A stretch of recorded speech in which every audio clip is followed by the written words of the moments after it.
Olá, sejam todos bem-vindos à nossa primeira aula de Mecânica Básica para o processo de primeira habilitação do Detran Paraná. Nessa aula, nós iremos estudar a parte de funcionamento do motor e os seus sistemas. Mecânica, na etimologia da palavra, em algumas traduções, diz que é a combinação de órgãos próprios para produzir ou para transmitir movimento. Nesse momento, nós iremos estudar com o motor e seus sistemas toda a parte de produção de movimento e na aula seguinte toda a parte de transmissão desse movimento que foi produzido pelo motor. É importante para o condutor ter conhecimento básico de mecânica? Por quê? O artigo 27, ele diz que antes de colocar o veículo em circulação nas vias públicas, o condutor deverá verificar a existência e as boas condições de funcionamento dos equipamentos de uso obrigatório, bem como assegurar-se da existência de combustível suficiente para chegar ao local de destino. O artigo 180, ele diz que ter seu veículo imobilizado na via por falta de combustível é infração média e a penalidade é multa. O artigo 230 diz que conduzir o veículo em mau estado de conservação, comprometendo a segurança ou reprovado na avaliação de inspeção de segurança e de emissão de poluentes e ruídos, que está prevista no artigo 104. Então, o que eu preciso conhecer? O que é fundamental conhecer? A primeira coisa que eu preciso ter interesse em conhecer é o manual do veículo. Ler cuidadosamente o manual do veículo, pois nele consta todas as particularidades e recomendações específicas de cada modelo. Então, se você quer saber o que muda de um modelo para o outro, o melhor lugar para você estudar é o manual do veículo. Conhecer as localizações e funções dos comandos do veículo, os pedais, o seletor de marchas, o que faz cada botão, cada alavanca, isso é fundamental. E saber interpretar os indicadores no painel do veículo, porque no momento que você estiver circulando, o painel do veículo vai ser o seu monitor. É ali que você vai saber o que realmente você está fazendo, se você realmente está sinalizando da maneira correta, se os faróis estão ligados e assim por diante. Não conhecer bem o veículo pode levar a situações de risco. Então a gente precisa rever o manual, rever todas essas 3 recomendações toda vez que a gente for circular, for conduzir um veículo que a gente não está acostumado, familiarizado. Então, o que a gente vai estudar aqui? As noções básicas do motor, que é a parte de combustível, lubrificação, refrigeração e sistema elétrico. Na próxima aula, a gente estudará transmissão, direção, suspensão, freios e pneus, equipamentos obrigatórios, com ênfase em luzes, limpador de para-brisa e buzinas. Então, quem fez o motor, né? Quem projetou o motor a combustão interna, o motor a gasolina, foi o Nicolas August Otto. Por isso que os nossos motores a gasolina, motores de 4 tempos, eles são chamados motores ciclo Otto. Motores de combustão interna, né? Ou seja, os motores de combustão são aqueles que se utilizam da queima do combustível misturado com ar dentro de um recipiente fechado chamado cilindro ou câmara de explosão. Então, o que faz com que o motor se movimente? A sua alimentação. Isso aqui é questão de prova. A alimentação do motor é a mistura ar-combustível. Ar-combustível dentro de um cilindro fechado, comprimido, ele vai ficar extremamente quente. Quando há uma faísca de um elemento, de um componente chamado vela, ele tem uma explosão. A explosão faz o quê? A explosão transforma energia química em energia térmica. Então, a alimentação, que é o ar combustível, quando ele explode, há um deslocamento de ar, isso se chama energia térmica, e os pistões do motor começam a se movimentar. Ele faz um movimento de sobe e desce que se transforma em movimento retilíneo uniforme, para que possa ser transmitido para o volante do motor, que é a última peça do motor, que vai acoplado à embreagem e o sistema de câmbio para levar o movimento do motor até as rodas do veículo. Então, quais são os componentes de transmissão de movimentos internos do motor? É o pistão, a biela, o virabrequim, o volante do motor. Esses componentes internos de transmissão de movimento do motor caem na prova. Tempos do motor. Para que o motor funcione de uma maneira sincronizada e ordenada, porque cada peça, cada elemento, um necessita do outro. Então não pode haver dessincronia. Para que seja sincronizado, como se estivéssemos andando ou como se estivéssemos pedalando, por exemplo, a gente não consegue, né, mudar nossa passada quando nós estamos andando. O motor é da mesma forma. Se a gente muda a passada quando estamos andando, há um dessincronismo. E a gente pode cair, pode tropeçar. E o motor é a mesma forma. Ele tem que estar sincronizado para que ele ande de uma forma uniforme, sem, né, sincronia. Se houver dessincronia, o motor para, o motor pode estragar algum componente e assim por diante. Então, para que haja sincronia, os motores eles funcionam em 4 tempos: admissão, compressão, combustão e exaustão. Ou seja, 1, 2, 3 e 4. Admissão 1, compressão 2, combustão 3 e exaustão 4. Nós iremos ver logo mais com um exemplo de um vídeo. Um motor de 4 tempos conclui seu ciclo de trabalho em 4 estágios: admissão, compressão, combustão e exaustão. No primeiro estágio, o pistão desce e puxa a mistura de combustível e ar através da válvula de admissão. No segundo estágio, a válvula de admissão se fecha e o pistão sobe, comprimindo a mistura. No terceiro estágio, a vela produz uma faísca que causa a combustão da mistura, deslocando assim o pistão de volta para baixo. No quarto estágio, a válvula de exaustão se abre, e o pistão sobe novamente, expelindo os gases formados. Através da repetição desses processos, o motor transforma a energia térmica em energia mecânica, garantindo assim o seu giro.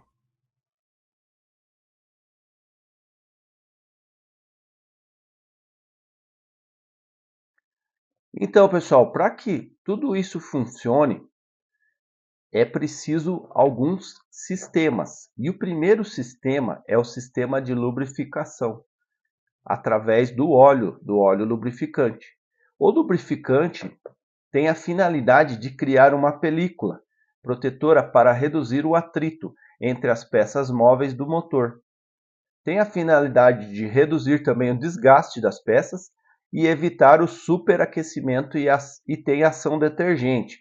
No começo, quando o óleo está bom, o óleo novo, até uma certa quilometragem, ele tem umas propriedades de detergente, ele consegue limpar para que o desgaste e a sujeira do óleo, a sujeira do motor, que é natural, um desgaste natural, tu está se movendo, né? E está esquentando, esfriando. Esse desgaste natural, ele pode ser retirado, né?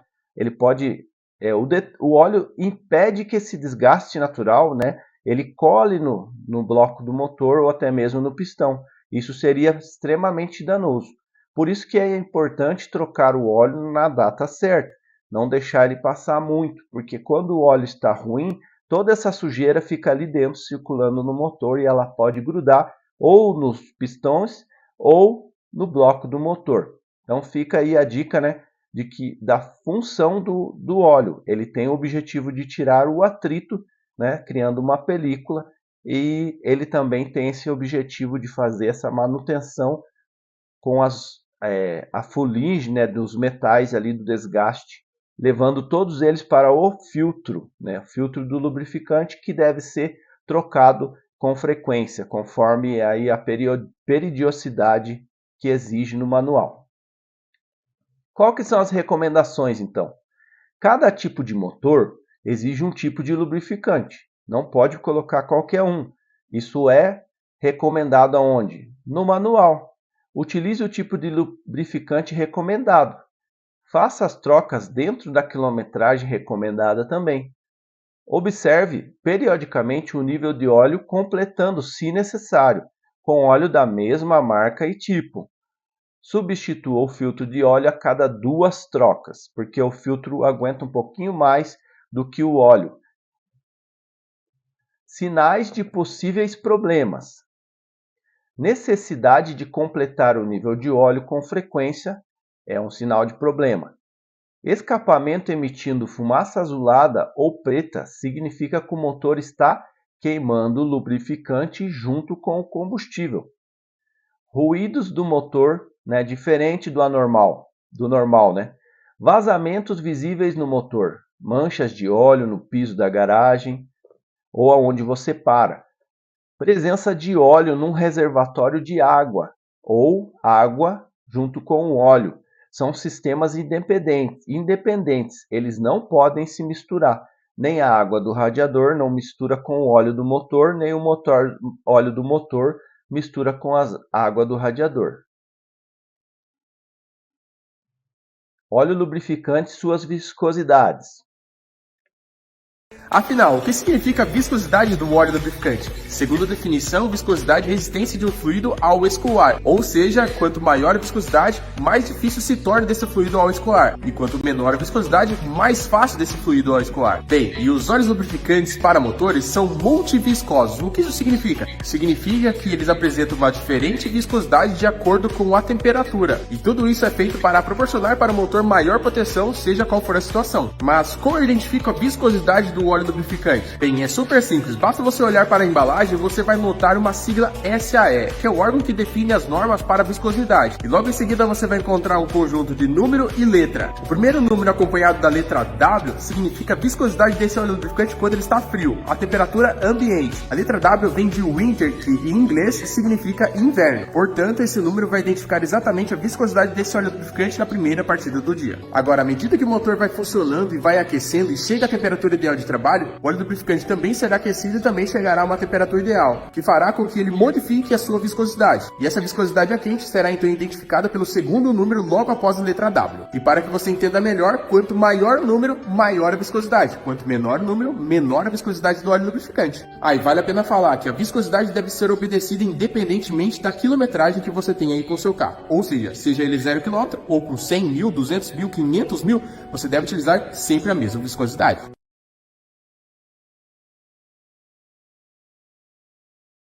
Ok, então ali vale uma ressalva. Não é porque o óleo tem mais viscosidade que é melhor. Cada veículo exige uma viscosidade. Então você precisa sempre consultar o manual para saber qual é a viscosidade do óleo para o seu veículo. Agora nós iremos falar do sistema de refrigeração. O funcionamento do motor gera calor, né? O atrito gera calor também. Apesar do lubrificante, ainda assim tem calor, que precisa ser dissipado, esfriado um pouco pelo menos, para que não haja superaquecimento. Superaquecimento faz com que o motor venha a fundir. O metal, se ele chegar a uma determinada temperatura, ele começa a amolecer e as partes móveis grudam nas partes fixas. Isso se chama fundir o motor. As recomendações são para motores refrigerados a água, essas que a gente está falando, que equipam a grande maioria dos motores e de caminhões, né, de motores de passeio, carro de passeio, e de caminhões, ônibus e automóveis. Quando o sistema de refrigeração falha, a temperatura do motor sobe muito rápido. E aonde que você vê isso? No painel. No painel tem um indicador de temperatura, que é a água do sistema de refrigeração. Ele é monitorado através de um sensor de temperatura e quando esse sensor ele estraga, a água sobe acima de 100 graus, e aqui na capital, né, ao nível do mar que nós estamos, a água ferve a 100 graus centígrados. Subiu acima de 100 graus, literalmente a água de dentro do motor ela vai ferver também. E esse vapor da água vai fazer com que o sistema seja totalmente inflado e vai expulsar esse vapor para fora e não vai esfriar o sistema, que é o principal, tá? Então, quando está estragado o radiador ou esse sisteminha, que é a válvula termostática, a temperatura sobe muito rápido. Causas frequentes de superaquecimento de motores: a tampa do reservatório solta, rompimento das mangueiras, perda do efeito aditivo, especial para radiadores. Então existe um produto que é misturado com água, ele se chama aditivo. O aditivo tem uma eficiência maior do que só a água. E além do mais, não se pode colocar água da torneira ou água mineral no motor, tem que ser uma água desmineralizada para que não venha enferrujar os componentes internos do radiador e do motor.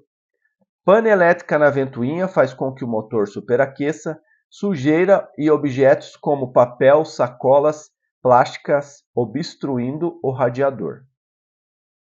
Quais são as recomendações? Fique atento aonde? No indicador de temperatura no painel. O indicador a maioria tem uma sigla chamada H e no outro lado C, que é em inglês hot e cold, tá? Então hot de quente e cold de frio. Se ele chegar muito perto do hot, é porque não está funcionando algo e ele vai vir a ferver, ou pode vir a ferver. Sempre que parar a abastecer, a gente precisa verificar o nível de água, que tem um reservatório com uma marcação mínima e máxima. A água tem que ficar entre o mínimo e o máximo.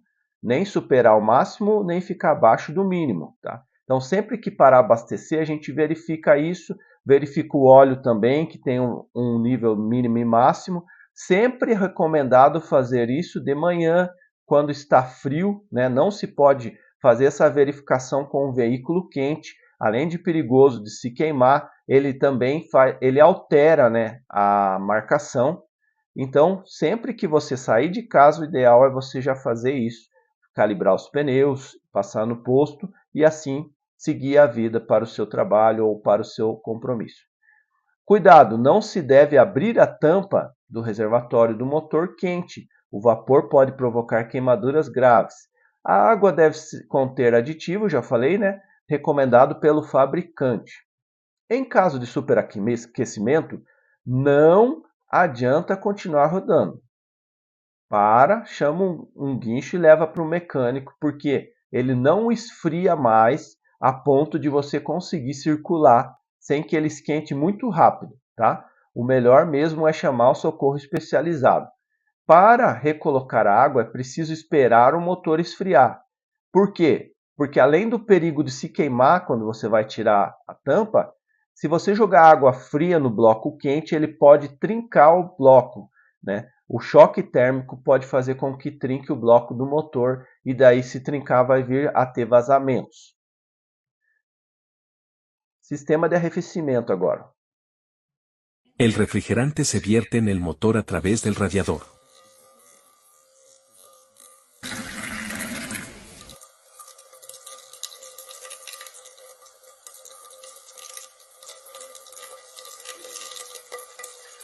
La bomba de circulación impulsa el refrigerante por todo el sistema.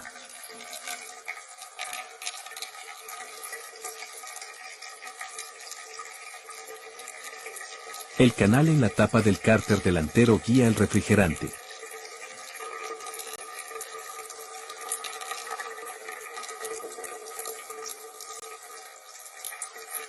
La camisa de refrigeración enfría las paredes internas de los cilindros.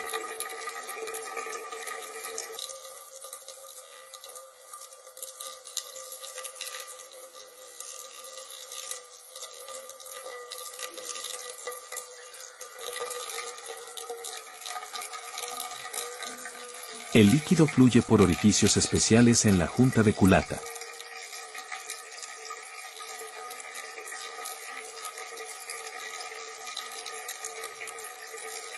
La culata se llena de refrigerante para mantenerla a temperatura adecuada.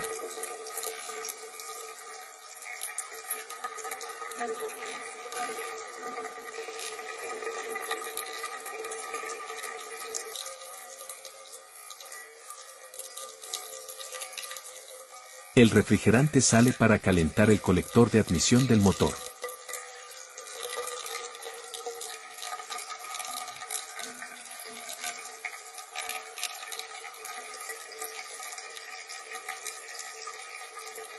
Una tubería conecta la bomba y la carcasa del termostato.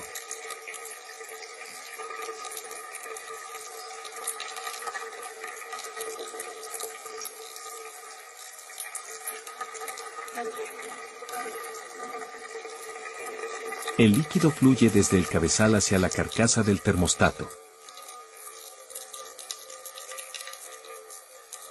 El termostato regula el paso del refrigerante según la temperatura. El tubo superior lleva el líquido caliente desde el termostato al radiador. El refrigerante circula por el radiador para disipar el calor. El tapón del radiador tiene válvulas de entrada y salida para regulación.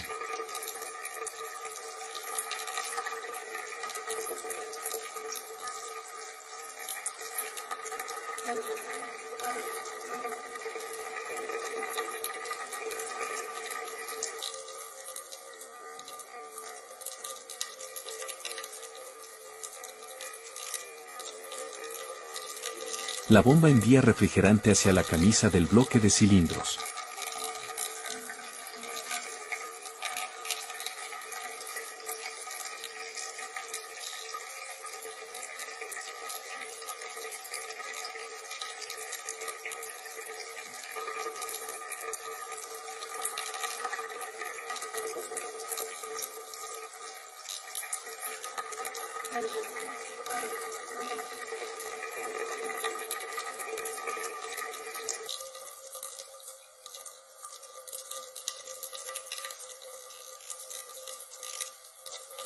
A menos de 80 grados centígrados, el termostato bloquea el flujo hacia el radiador.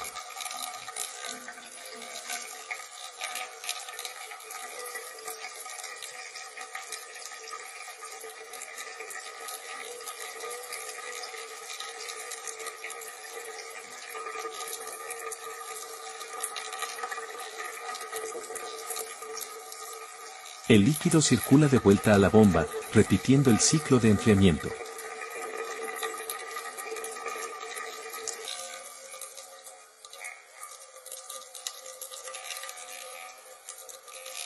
El calor de los cilindros se transfiere al refrigerante, enfriando el motor.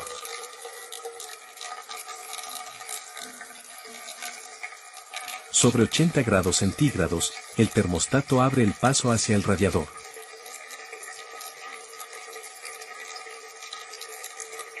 Se bloquean los canales del colector de admisión y de la bomba.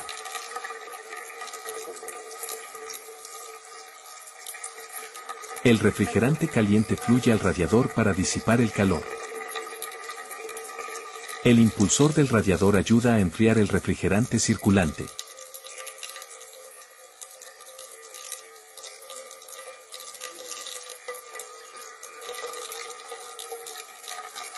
Durante sobrecalentamiento, la válvula de liberación descarga el exceso de presión. El líquido sobrante se envía al tanque de expansión para almacenamiento.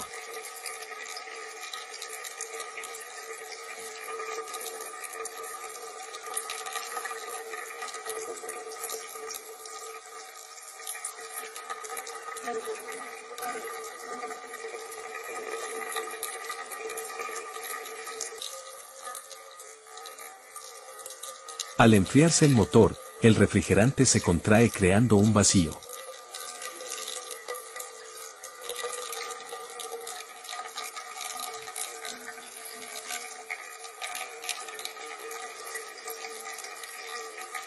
La presión atmosférica empuja el líquido desde el tanque de expansión.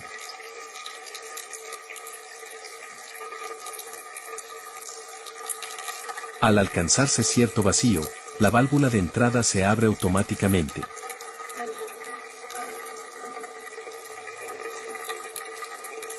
El líquido previamente expulsado retorna al sistema cuando es necesario.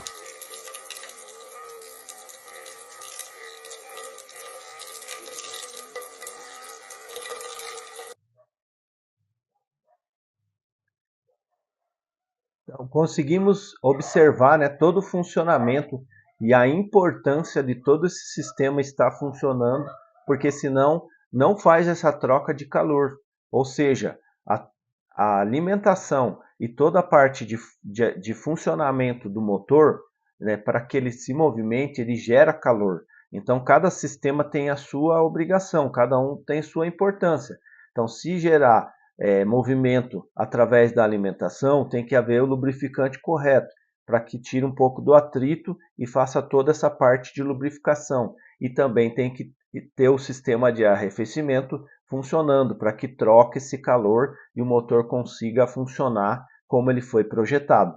E agora vamos passar para o último sistema de hoje, que é o sistema elétrico. O sistema elétrico do veículo, além de responsável pelo funcionamento das luzes, pisca, limpador de para-brisa e outros aparelhos elétricos, também é responsável pelo funcionamento do motor e pela reposição de carga à bateria. Então, o motor ele não funciona se não tiver eletricidade. Então, o principal componente do sistema elétrico é a bateria.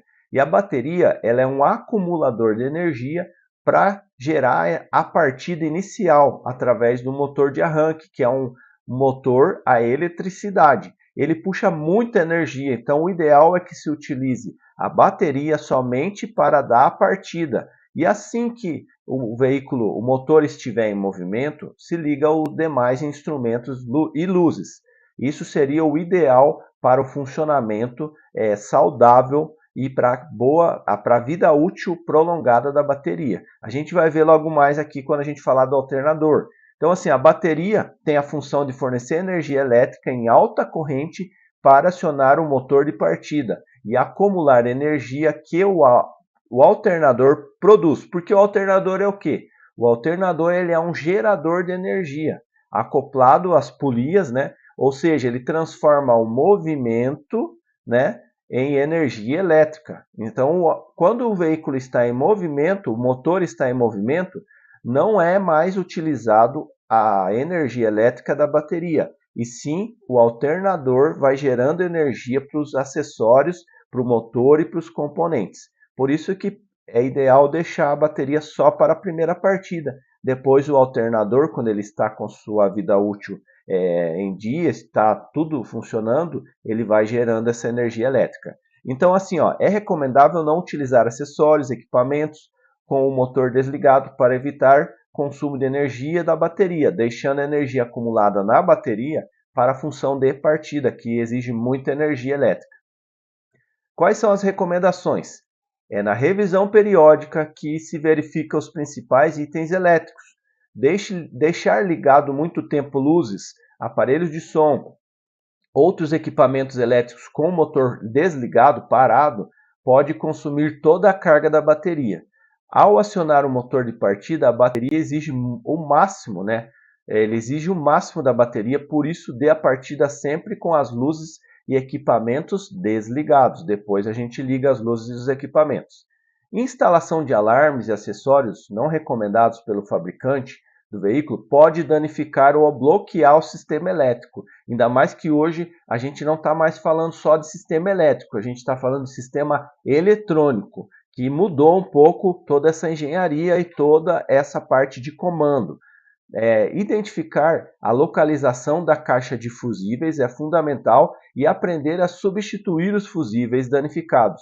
Isso pode ser muito útil em caso de emergência. Baterias não seladas podem exigir completar o líquido, que é um ácido que vai ali, não é água, tá? Verifique o nível periodicamente e complete de solução recomendada, se necessário. Então fica essa dica, né? Utilizar a bateria só para dar partida, utilizar os outros sistemas depois e quando der algum tipo de pane, a primeira ação em pane elétrica é ir lá na caixinha de fusível, que é ao lado do volante, embaixo do lado esquerdo normalmente, tira a tampinha e observa os diagramas e os fusíveis e vai olhando um por um se ele não está rompido. Substituir imediatamente lâmpadas queimadas, pois são itens de segurança. Limpador de para-brisa é item de segurança. Manter o reservatório de água sempre cheio.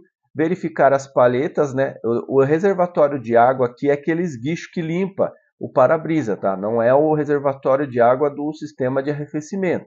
E substituir se estiver ressecada as palhetas, né? Então, pessoal, aqui nós finalizamos, tá, a nossa aula. Espero que esteja sendo de proveito. Nós continuaremos na próxima aula e até a próxima aula.